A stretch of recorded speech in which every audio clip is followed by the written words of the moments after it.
ರಾಜ್ಯ ಸರ್ಕಾರದಿಂದ ಇಡೀ ಕರ್ನಾಟಕದ ಎಲ್ಲ ಗ್ರಾಮ ಪಂಚಾಯಿತಿಯ ವ್ಯಾಪ್ತಿಯಲ್ಲಿ ಅನಧಿಕೃತವಾಗಿ ಕಟ್ಟಿರುವ ಕಟ್ಟಡಗಳನ್ನು ಮತ್ತು ನಿಯಮ ಉಲ್ಲಂಘಿಸಿ ಕಟ್ಟಿದ ಕಟ್ಟಡಗಳನ್ನು ಜೆಸಿಬಿ ಮೂಲಕ ನೆಲಸಮಗೊಳಿಸಲು ರಾಜ್ಯ ಸರ್ಕಾರದಿಂದ ಆದೇಶ ಹೊರಡಿಸಲಾಗಿದೆ. ಬನ್ನಿ, ನೀವು ಕೂಡ ಗ್ರಾಮ ಪಂಚಾಯಿತಿಯ ವ್ಯಾಪ್ತಿಗೆ ಒಳಪಡುವ ಹಳ್ಳಿಯವರಾಗಿದ್ರೆ ತಪ್ಪದೇ ಈ ವಿಡಿಯೋವನ್ನು ಈಗಲೇ ಲೈಕ್ ಮಾಡಿ. ಸರ್ವೋಚ್ಚ ನ್ಯಾಯಾಲಯದ ಆದೇಶದಂತೆ ಸರ್ಕಾರ ಸಾರ್ವಜನಿಕ ಸ್ವತ್ತಿನ ಹಾಗೂ ಕೆರೆ, ಕುಂಟೆ, ಕಾಲುವೆ ಮತ್ತಿತರ ಸಾರ್ವಜನಿಕ ಹಿತಾಸಕ್ತಿಯುಳ್ಳ ಸ್ವತ್ತಿನಲ್ಲಿ ನಿರ್ಮಾಣ ಮಾಡಿಕೊಂಡಿರುವಂತಹ ಕಟ್ಟಡಗಳನ್ನು ನೆಲಸಮಗೊಳಿಸಲು ಎಲ್ಲ ಗ್ರಾಮ ಪಂಚಾಯಿತಿ, ತಾಲೂಕು ಪಂಚಾಯಿತಿ, ಜಿಲ್ಲಾ ಪಂಚಾಯಿತಿಗಳಿಗೆ ಸೂಚಿಸಿದೆ. ಈ ಕುರಿತು ಗ್ರಾಮೀಣಾಭಿವೃದ್ಧಿ ಮತ್ತು ಪಂಚಾಯತ್ ರಾಜ್ ಇಲಾಖೆಯ ನಿರ್ದೇಶಕರು ಸುತ್ತೋಲೆಯನ್ನು ಹೊರಡಿಸಿದ್ದಾರೆ. ಅಕ್ರಮವಾಗಿ ನಿರ್ಮಿಸಿರುವ ಕಟ್ಟಡಗಳನ್ನು ತೆರವುಗೊಳಿಸುವ ಬಗ್ಗೆ ಮಾನ್ಯ ಸರ್ವೋಚ್ಚ ನ್ಯಾಯಾಲಯವು ರಾಜ್ಯ ಸರ್ಕಾರಗಳಿಗೆ ನೀಡಿರುವ ನಿರ್ದೇಶನಗಳನ್ನು ಸ್ಥಳೀಯ ಪ್ರಾಧಿಕಾರಿಗಳು ಮತ್ತು ಇಲಾಖೆಗಳು ಪಾಲಿಸಲು ಸೂಕ್ತ ನಿರ್ದೇಶನ ನೀಡುವಂತೆ ಸದರಿ ಆದೇಶದಲ್ಲಿ ಸರ್ಕಾರಕ್ಕೆ ಸೂಚಿಸಿರುತ್ತದೆ. ಆದ್ದರಿಂದ ಅಕ್ರಮ ಕಟ್ಟಡಗಳನ್ನು ತೆರವುಗೊಳಿಸುವ ಕಾರ್ಯಾಚರಣೆಯಲ್ಲಿ ಈ ಮಾರ್ಗಸೂಚಿಗಳನ್ನು ಕಡ್ಡಾಯವಾಗಿ ಅನುಸರಿಸುವಂತೆ ಈ ಮುಖಾಂತರ ನಿರ್ದೇಶನ ನೀಡಲಾಗಿದೆ. ಈ ಹಿಂದೆಯೇ ಸಹ ಪಂಚಾಯಿತಿ ಸ್ವತ್ತುಗಳ ಮೇಲಿನ ಅಕ್ರಮ ಕಟ್ಟಡ ಮತ್ತು ಚರಂಡಿ ಕಾಲುವೆಗಳ ಮೇಲಿನ ಅಡೆತಡೆಗಳನ್ನು ತೆರವುಗೊಳಿಸಲು ಈಗಾಗಲೇ ಉಲ್ಲೇಖ 3ರಲ್ಲಿ ನಿಯಮಗಳನ್ನು ಜಾರಿಗೊಳಿಸಲಾಗಿದೆ.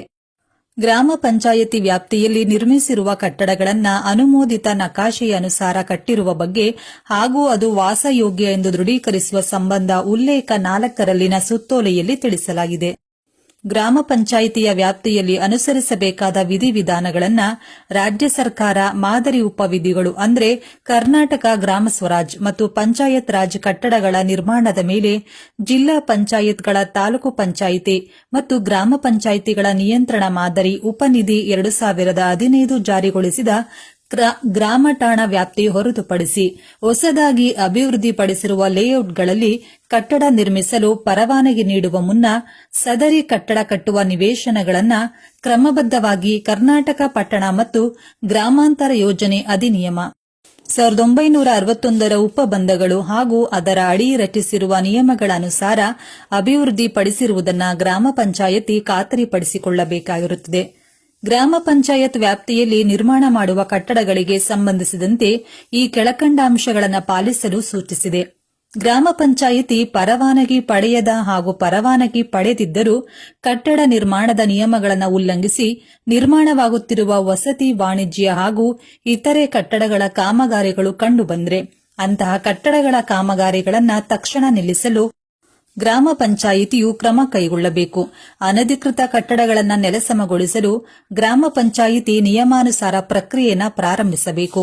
ಇಂತಹ ಪ್ರಕ್ರಿಯೆಯಲ್ಲಿ ಸ್ಥಳೀಯ ಕಂದಾಯ ಇಲಾಖೆ ಪೊಲೀಸರ ನೆರವನ್ನ ಪಡೆಯತಕ್ಕದ್ದು. ಇಂಥ ಪ್ರಕ್ರಿಯೆಗಳಲ್ಲಿ ಸಂಬಂಧಪಟ್ಟ ಎಲ್ಲಾ ಇಲಾಖೆಗಳು ಸ್ಥಳೀಯ ಗ್ರಾಮ ಪಂಚಾಯಿತಿಗೆ ಎಲ್ಲಾ ರೀತಿಯ ಸಹಕಾರ ನೀಡಿರುವುದು ಕಡ್ಡಾಯವಾಗಿರುತ್ತದೆ.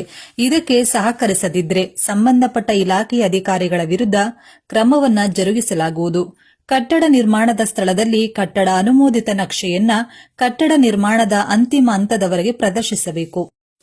ಪಂಚಾಯಿತಿ ಅಭಿವೃದ್ಧಿ ಪ್ರಾಧಿಕಾರಿ ಹಾಗೂ ಸಂಬಂಧಿಸಿದ ಸ್ಥಳೀಯ ಯೋಜನಾ ಪ್ರಾಧಿಕಾರದ ಅಧಿಕಾರಿಗಳು ನಿಯಮಿತವಾಗಿ ಕಟ್ಟಡ ನಿರ್ಮಾಣದ ಸ್ಥಳಕ್ಕೆ ಭೇಟಿ ನೀಡಿ ತಪಾಸಣೆ ನಡೆಸಿ ನಿಯಮ ಪಾಲನೆಯಾಗುತ್ತದೆಯೇ, ಉಲ್ಲಂಘನೆಯಾಗುತ್ತದೆಯೇ ಎಂಬುದನ್ನು ಪರಿಶೀಲಿಸಬೇಕು.